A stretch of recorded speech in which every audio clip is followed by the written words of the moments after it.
Hi, my name is Asha Mody, and before the quarantine, I was a competitive squash player.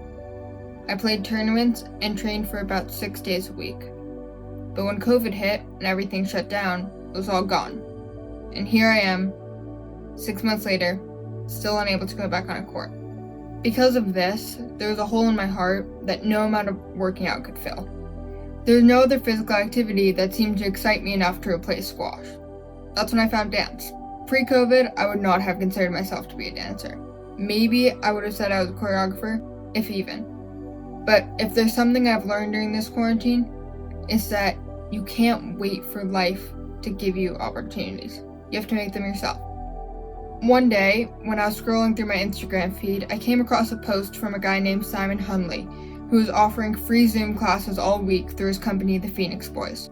So, I took a leap of faith, and I messaged him. The next week, I took my first class, and I almost instantly felt that little hole inside me start to fill back up. For the first 2 weeks, I was in my grandparents' basement, where space wasn't an issue. But then I was back to New York City, in my small bedroom/makeshift studio area.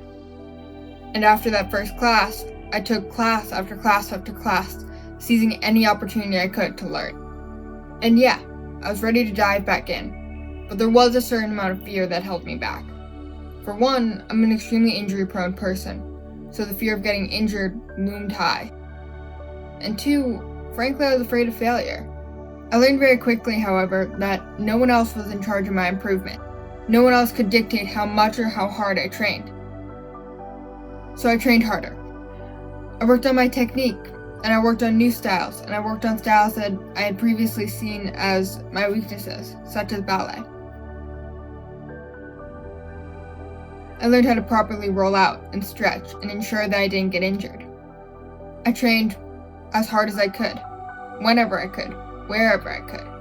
And slowly, I felt that hole that had once been inside me fill completely up and start to blossom into something new, something special. I learned to live my life through movement, and now I couldn't imagine my life without dance. But when I dance, it's just me. Nothing else seems to matter in those 40 seconds of choreography or in a piece of improv.